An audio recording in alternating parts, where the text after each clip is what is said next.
Good morning विद्यार्थी मित्रों, केम छो? मजामां ने? विद्यार्थी मित्रों, आज આપણે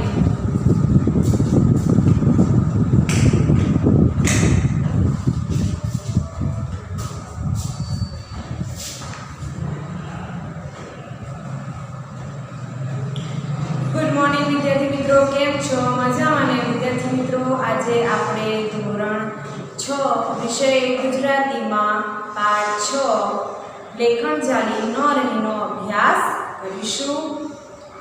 पाठ 6 लेखन जाली न रहीना लेखक छे जोरावर सिंह जादव, जेमनो जन्म 10/1/1940 में थयो छे। पाठ 6 लेखन जाली न रहीनो साहित्य प्रकार एटले के आ पाठनो प्रकार ए लोककथा छे। फरी एक वखत आ पाठना लेखक छे जोरावर सिंह जादव अने आ पाठनो प्रकार छे लोककथा। लोककथा एटले के लोको द्वारा कहेवायेली कथाने जेने आपणे लोककथा कहीए छीए, जे आपणे बीजा द्वारा सांभळवा मळे छे। आजे आपणे लेखक परिचय, शब्दार्थ, रूढिप्रयोग अने पाठनुं वांचन करी पाठनो अभ्यास करीशुं। तो शुरुआत करिए लेखक परिचय थी। जोरावर सिंह दानुभा जादव धंधुका तालुकाना आकरू गामना वतनी छे। लोक साहित्य क्षेत्रे संशोधन संपादन में एमने विद्यार्थी काळथी ज रस हतो। एमणे अत्यार सुधीमां लोक साहित्यनी विविध कथाओने अनेक पुस्तकों रूपे प्रकाशित करी छे। मरद कसुंबल रंग चढ़े, आपड़ा कसंबियो, मरदाई माथा साटे, लोकजीवनना मोती वगैरह एमना लोककथाना लोकजीवन अने लोक संस्कृतिने स्पर्शता विविध विषयोना पुस्तकों छे। भाल पंथकनी आ लोककथामां एटले के भाल प्रदेशनी आ लोककथामां कलहर संघे करेली डायनो बदलो हरकचंद केवी युक्तिथी वाळे छे तेनो तादृश्य चितार मळे छे। आ लोककथामां मानव स्वभावनी विषमतानो परिचय मळे छे। लेखके भालपंथकना तळपदा शब्दनो सुंदर व्यवहारिक विनियोग अने भाषा कर्मनो उत्तम नमूनो पूरो पाड्यो छे। विद्यार्थी मित्रों, आमां बे पात्रो छे, कहळसंग अने हरकचंद। एक दिवस कहळसंग ए अहींया बजारमां खरीदी माटे जाय छे, त्यारे हरकचंद अहींया एमनी पासे पोताना कपासियानो कोथळो मूकवा माटे एमना गाडामां मदद मांगे छे, पण अहींया कहळसंग ए ना पाडी दे छे अने हरकचंद आ वातनो बदलो ज्यारे अहीं कहळसंगना पिता मृत्यु पामे छे अने आखा गाममां हरकचंद ज भणेलो गणेलो होय छे। एटले कंई पण काम होय लखवाना के कंई पण वांचवाना ते बधा ज गाममां अहींया हरकचंद आ काम करतो होय छे। तो अहींया ज्यारे कहळसंगना पिता मृत्यु पामे छे त्यारे अहींया हरकचंद પોતાને જે મદદ નથી કરેલી હોતી કહળસંગે પોતાના ગાડામાં જે કપાસિયાનો કોથળો નથી મૂકવા દીધો હતો એનો બદલો અહીં એમના જે પિતાના મૃત્યુના કહેવાય ને પત્ર લખવાનો છે જેને આપણે કાળોતરી કહીએ છીએ, તો એમાં એમનો અહીંયા બદલો લે છે। તો આ ખૂબ જ સુંદર એવો પાઠ છે। તો પાઠની શરૂઆત આપણે કરીએ। પહેલાં શબ્દાર્થ અને રૂઢિપ્રયોગ જોઈ લઈએ। सीमाड़ो एटले गामनी हद, पागडी एटले के पागडीना जेवो विस्तार एटले के लंबाईमां वधारे अने पहोळाईमां ओछो। अमी दृष्टि एटले मेहरबानी मीठी नजर, वेराण एटले उज्जळ, वसवाया वरण एटले गाम तरफथी, पसायत एटले के बक्षिस आपी के वसायेली जाति, वाजड़ी एटले पवननुं वावाझोडुं, बाजकू एटले नानी घासड़ी, वचार्य एटले विचार, हाटड़ी एटले नानी दुकान, भ एटले जमीन, મૌર્ય એટલે પહેલા, સંધ્યા એટલે બળદની એક જાત, પાણિયાળા એટલે બળવાન, નરાદાર એટલે નરદમ નર્યું, કાળોતરી એટલે મૃત્યુ સમયે લખાતો પત્ર, કારજ એટલે મરણ પછી 12માના દિવસે થતી વિધિ, સંધાય એટલે બધા જ સૌ, ખમતીદર એટલે સદ્ધર પૈસાદાર, ખોરડું એટલે ખોલી, ઓરડી કે માટીની ભીતનું નાનું ઘર, સોસરો એટલે આર પાર જવું કે વચ્ચે થઈને. રૂઢિપ્રયોગ ઉચાળા ભરવા એટલે કે ઘર બહાર ખાલી કરીને નીકળી જવું કે ભાગવું, પગરણ માંડવા એટલે શરૂઆત કરવી, બે પાંદડે થવું એટલે સુખી સંપન્ન થવું, નેવાના પાણીએ હાથ ધોવા એટલે કોઈની ઉદારતાનો દુરુપયોગ કરવો, મનમાં ગાંઠ વાળવી એટલે નક્કી કરવું, ફાટીને ધુમાડે જવું એટલે બહુ છકી જવું, દાંડાઈ કરવી એટલે કામચોરી કરવી કે આળસ કરવી, વહાણા વાઈ જવા એટલે સમય જતો રહેવો, લાગમાં આવવું એટલે તક મળવી, બરાબર કબજામાં આવવું એટલે લાગમાં આવવું એટલે તક મળવી, બરાબર કબજામાં આવવું. સોરી વિદ્યાર્થી મિત્રો. તેડું મોકલવું એટલે નોંધરું મોકલવું કે બોલાવવું, ભ કોતરવા માંડવું એટલે નીચે જોઈને ઊભા રહેવું, અક્કલનું તાળું ઉઘડવું એટલે બુદ્ધિ આવવી. કહેવતો કપાળમાં ઉગે વાળ તો ભાલમાં ઉગે ઝાડ એટલે કે સાવ ઉજ્જડ જ્યાં ઝાડ પાન જોવા ન મળે. આપણે વેત નમીએ તો કોઈ હાથ નમે એટલે કે થોડું માન આપીએ તો આપણને સામેથી વધુ માન મળે. ઉજ્જડ ગામમાં એરંડો પ્રધાન એટલે કે બહુ સારી વસ્તુ ન મળે ત્યાં ઓછી ખરાબ પણ સારી ગણાય. વાડ કાનને આવ્ય સામ એટલે કે અનુભવ બધું સમજાય. પાઠની શરૂઆત કરીએ. દરેક વિદ્યાર્થી મિત્રો પાઠમાં ધ્યાન આપે. ગુજરાત અને સૌરાષ્ટ્રના સીમાડાને અડીને ભાલ અને કનેર પંથક પાકદીપને પાથરેલ છે. એટલે ગુજરાત અને સૌરાષ્ટ્રના સીમાડાને અડીને, સીમાડા એટલે ગામની હદને અડીને એટલે કે એની બાજુમાં ભાલ અને કનેર એમ બે નામના પંથક એટલે કે પ્રદેશ પાકદીપને પથરાયેલા છે. પાકદીપને પથરાયેલા કે લંબાઈમાં ઓછા અને પહોળાઈમાં વધારે એવો પાકદીપનો અહીંયા પ્રદેશ છે. કુદરતી અમી દ્રષ્ટિ ઓછી હોવાના કારણે એની માટે આદિકાળથી એક કહેવત કહેવાતી આવી છે. કુદરતની અમી દ્રષ્ટિ ઓછી હોવી એટલે કે ત્યાં ખૂબ જ વધારે પડતા ઝાડ કે પાન જોવા એટલે કે હરિયાળી જોવા મળતી નહોતી. માટે અહીંયા એક કહેવત કહેવાતી, કપાળમાં ઉગે વાળ તો ભાલમાં ઉગે ઝાડ એટલે કે ખૂબ જ ઉજ્જડ પ્રદેશ હતો. આવી ઝાડ પાડ વિનાની વિરાન ધરતીને માથે કબૂતરના માળા જેવું નાનું એવું ગામ છે. ગામમાં રાજપૂત, દરબાર, કણબી, ભરવાડ અને વસવાયા વરણના 501 ખોરડા છે. બે એક ખોરડા વારણા અને બ્રાહ્મણના પણ છે. જો અહીંયા આગળ એવા વેરણ પ્રદેશમાં નાનું એવું ગામ છે જ્યાં અનેક જાતિના લોકો રહેતા હોય છે, જેમ કે રાજપૂત, દરબાર, કણબી, ભરવાડ, વસવાયા એટલે આપણે જોઈએ ને બક્ષિસ આપીને વસે એવા લોકો. એવાના 500 એટલે કે 500 ખોરડા હતા એટલે કે મકાન હતા. બે ખોરડા એટલે કે બે મકાન એ વાણિયા અને બ્રાહ્મણના પણ હતા. ઉનાળો ધરતી પરથી ઉચાળા ભરવા માંડે. ઉચાળા ભરવા માંડે એટલે કે ઘર બહારનો જે સામાન હોય એ ખાલી કરીને જતું રહેવું. ચોમાસાના પગરણ મંડાય અને ભારે વરસાદ તથા વાજળીના ગાડા માર્ગ બંધ થઈ જાય. એટલે કે છે કે ઉનાળો આવતો ત્યારે આ ધરતી પરથી લોકો અહીંયા ઘર ખાલી કરીને જતા રહેતા અને ચોમાસામાં રસ્તામાં પગ પણ મંડાય નહીં અને ભારે વરસાદ તથા વીજળીના વાવાઝોડાથી અહીં ગાડાના માર્ગ એટલે કે ગાડીઓ આવવા અને જવા માટેનો જે માર્ગ હોય છે એ પણ બંધ થઈ જાય છે.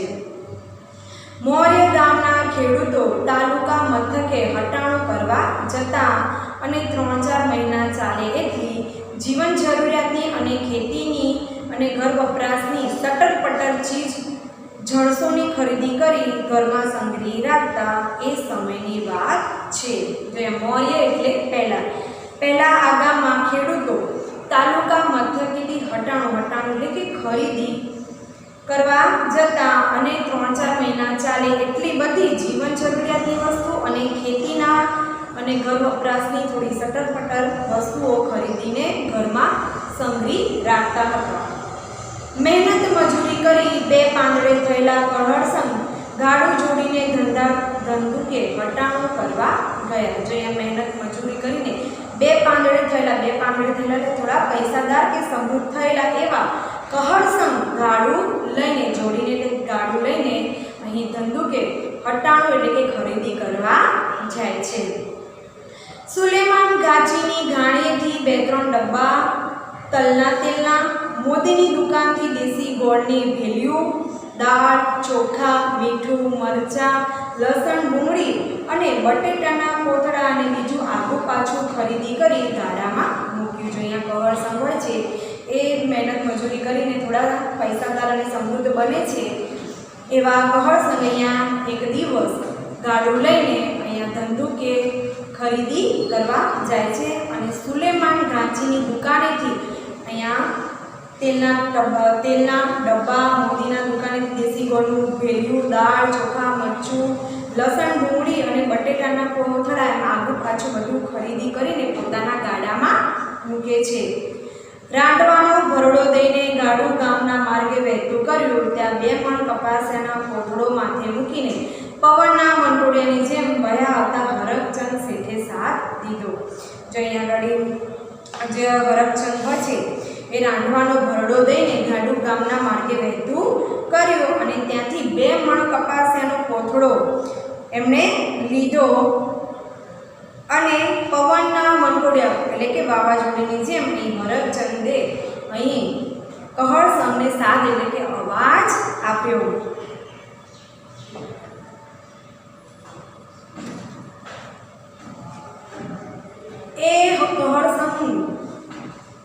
કહળસંગભાઈ ઘડી 7 બળદિયાઓને તાણી ચાલો ને આ કપાસિયાનું બચકું ઘર લગી લેતા જાઓ ને. જો અહીંયા ઘડી જે હરખચંદ હોય છે જે કપાસિયાનો કોથળો લઈને અહીંયા આવતો હોય છે અને અહીંયા કહળસંગને સાથ આપે છે.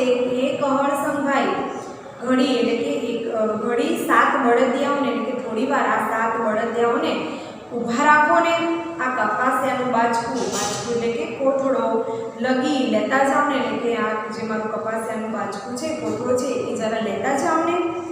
હરખચંદ શેઠ બળદિયાના ગજા ઉપરાંતનો ભાર આ જ ગાડામાં ભર્યો છે, એમાં તમારો કપાસિયાનો કોથળો ક્યાંથી હાલશે? અહીંયા આગળ હરખચંદ શેઠ બળદિયાના હરખચંદ શેઠ કહે છે કે અહીંયા કહળસંગ હરખચંદ શેઠને જવાબ આપશે કે હરખચંદ શેઠ બળદિયાનો જે ભાર ઝીલી શકે એનાથી પણ મેં વધારે આજે ગાડામાં ભર્યું છે, એમાં તમારા કપાસિયાનો કોથળો ક્યાંથી ચાલશે? ભાઈ સાહેબ એટલે કે ભાઈ સાહેબ કપાસિયા ભરે કોઠી થોડી જ ફાટી જાય, ભલા તેને આટલું બાજકું લેતા જાઓ ને. જેમ કે છે ભાઈ સાહેબ કપાસનું કોથળો એમ કે મૂકવાથી તમારું એમ કે થોડીને બધું ફાટી જશે, ભલા માણસ આટલું બાજકું લેતા જાઓ ને.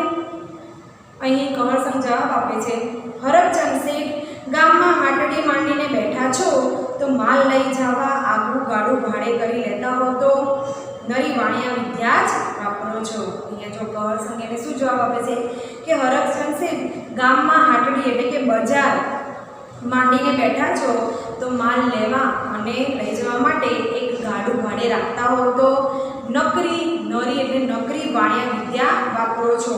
અહીં વાણિયા વિદ્યા વાપરવી એટલે કે સમયને પારખીને કામ કરવું. ભઈલા આજ તો હાટની ખરીદી કાંઈ ન હોત, વેદના પડીકા લેવા આવ્યો હતો પણ થયું કે ઘરે ગાય ભીગાય એવી છે ને અહીં સુધી આવ્યો છું તો લાવને કપાસિયાનો બાચકો નાખતો જાઉં, ગાડાવાળા કોઈને કોઈ હરીના લાલ મળી રહેશે. જો અહીંયા હરખચંદ શું જવાબ આપે છે કે ભઈલા આજે તો કે હું બજારમાં ખરીદી કરવા નહોતો આવ્યો, હું તો વૈદના પડીકા લેવા આવ્યો હતો, પણ થયું કે ગાય પીવામાંની છે તો એના માટે કપાસિયાનું બાચકું નાખતો જાઓ અને કોઈને કોઈ ગાડાવાળો મને મળી જશે. શેઠિયા તમે નેવાના પાણીએ હાથ ધોવો છો ને, કાયમ મફતિયું કોણ લઈ જાય? કોક દી નાણાં ભીડ હોય ને ઉછીનું ઉધાર લેવા આવીએ ત્યારે તો હાટડીથી હેઠા ઉતારી દ્યો છો. એ સાંભળે છે એવું કહે છે ને કે આપણે વેદ નમીએ તો કોઈ હાથ નમે. સમજ્યા? જો અહીંયા આગળ કવરસમ શું કહે છે કે શેઠ તમે નેવાના પાણીએ હાથ ધોવો છો ને. વિદ્યાર્થી મિત્રો આપણે રૂઢિપ્રયોગમાં જોઈ ગયા કે નેવાના પાણીએ હાથ ધોવા એટલે કોઈની ઉદારતાનો દુરુપયોગ કરવો. એટલે કહે છે કે તમે કોઈની ઉદારતાનો દુરુપયોગ કરો છો ને. કાયમ મફતિયું કોણ લઈ જાય? કોઈક દિવસ અમારે નાણાંની ભીડ હોય એટલે કે પૈસાની અછત હોય ત્યારે તમારી દુકાને અમે ઉધાર લેવા આવીએ છીએ ત્યારે તો તમે અમને તમારી દુકાનથી નીચે ઉતારી દો છો, એ અમને યાદ આવે છે. જો તમે વેદ નમીએ તો અમે હાથ નમીએ. એટલે કે છે વેદ નમવું ને હાથ નમવુંનો અર્થ થાય કે જો થોડું તમે અમને માન આપ્યું હોત તો અમે પણ તમને થોડું માન આપત. એટલે કે તમે એ વખતે સમજ્યા હોત તો અમે પણ તમને સમજત. કહળસંગ ભઈ ઉધાર તો આખી હાટડી દેવી પણ વખતસર ચોપડા ચોખ્ખા કરવા જોવે ને. જો ઘણી વખત શું થાય છે કે ઘણી વખત આપણે ઘણી જગ્યાએ ઉધાર લેતા હોઈએ છીએ પણ સમય આવીએ આપણે એને જો ઉધાર ન ચૂકવીએ તો એ આપણું નામું બંધ કરી દે છે. એટલે કે આપણને કોઈ ચીજ વસ્તુ આપતા નથી. એટલે કે અહીંયા આગળ જો અહીંયા જવાબ આપે છે કહળસંગ ભાઈ ઉધાર તો આખી હાટડી એટલે કે હું આખી મારી દુકાન આખું બજાર આપી દઉં પણ તમે વખતસર ચોપડા ચોખ્ખા એટલે કે હિસાબ ચોખ્ખો ન કરો, 3 વર્ષ લગી નાણાં નહીં ભરો ને ઉઘરાણી કરીએ તો આંખો કાઢો, એવું હાલતું હશે? જોઈ કહે છે કે તમે 3 વર્ષ સુધી જે હિસાબ છે જે ચોપડા ચોખ્ખા કરવાના છે એ ના કરો અને ઉઘરાણી કરીએ તો તમે આંખો કાઢો, એમ ચાલતું હશે? અમારે આગળ પેટ છે ને, એટલે કે અમારે પણ આગળ એમ કે પેટ છે, આગળ પેટ હોવાનો મતલબ થાય કે અમારે પણ ઘર બહાર એટલે કે પોતાનો ધંધો સાચવવો કે પોતાનું પણ ઘર બહાર છે ને. આ સાંભળીને કહળસંગે મનમાં ગાંઠ વાળી કે વાણિયો આજ માંડ ગાયે ચડ્યો છે. હિંગ તેલ અને હમણાં કા ફાટીને ધુમાડે વહી ગયો છે. ગામમાં કોઈને શરમ ભરતો નથી. આજ ઈને ધોળે દાડે તારા ન બતાડું તો મારું નામ કહળસંગ નહીં. જો અહીંયા કહળસંગ શું કહે છે કે આજે તો એને મનમાં ગાંઠ વળે એટલે કે નક્કી કરે છે કે આ વાણિયો માંડ હાથે ચડ્યો છે. હિંગ તેલ હમણાં કા ફાટીને ધુવાડે વહી ગયો. ગામમાં કોઈની શરમ ભરતો નથી. એટલે કે છે કે આ ગામમાં કોઈની શરમ ભરતો નથી. આજ એનો દાડે એટલે કે છે કે આજ એને દાડે તારા ન બતાડું તો મારું નામ કહળસંગ નહીં. એટલે કહે છે કે અહીંયા આજે એને બરાબરની મજા ન ચખાડું તો મારું નામ પણ કહળસંગ નહીં. દિવસે તારા બતાડવાનો મતલબ થાય કે એને સબક શીખવાડવો.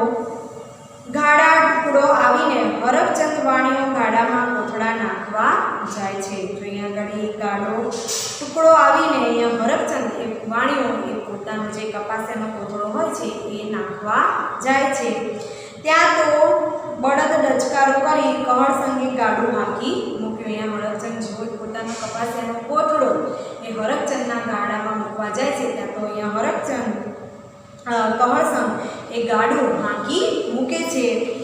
મૌર્ય ગાડુને વાયે હરખચંદ શેઠ બજાર સોસરવા છેક ગામની ભાગોળે આવ્યા. જો અહીંયા આગળ કહળસંગ પોતાનું ગાડું લઈને ત્યાંથી નીકળી જાય છે અને હરખચંદ શેઠ અહીંયા બજાર સોસરવા એટલે કે બજારથી છેક ગામ સુધી અહીં જે કપાસિયાનું બાચકું હોય છે ઉંચકીને લાવે છે.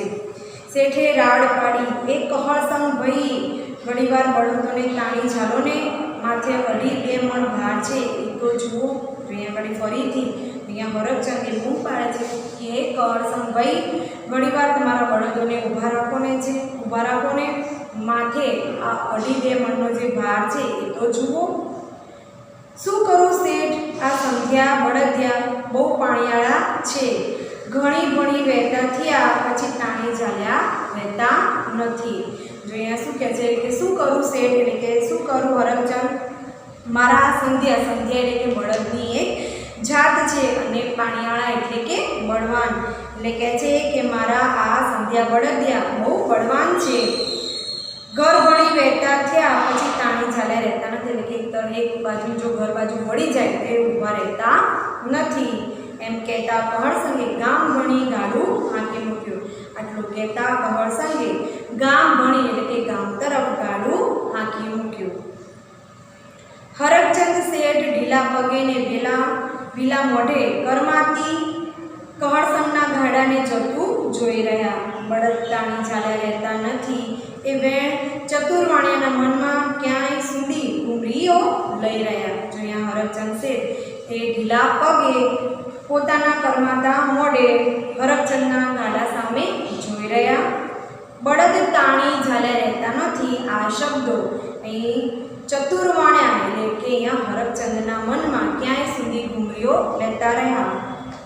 એમને ભીત સ્વસરવું સૂચ્યું કે કહળસંગ નરાતા દાંડાએ કરી છે, પછી એમનાથી બગડી જવાયું મહાળા રાજપૂતે કરી છે ને કાંઈ. જો અહીંયા કહળસંગે ગામ તરફ પોતાનું ગાડું લઈને જતા રહે છે અને એમના અહીંયા હરખચંદ ઢીલા પગે અને કરમાતા મોઢે એ ગાડાને જતા જોઈ રહ્યો છે અને એમને આ શબ્દો યાદ રહી જાય છે કે જે અહીંયા કહળસંગે કીધા હોય છે કે બળદ તાણી ઝાલ્યા રહેતા નથી. અને ક્યાંય સુધી અહીંયા હરખચંદ જે ચતુરવાણિયા છે એમના મનમાં આ શબ્દો એ ગુમરાયા કરે છે. અહીં ભીત સ્વસરવું એમને સૂચ્યું કે અહીંયા આગળ ભીત સ્વસરવું એટલે કે આપણે શબ્દાર્થમાં જોઈ ગયા હતા. ભીત સ્વસરવું એટલે કે આર પાર.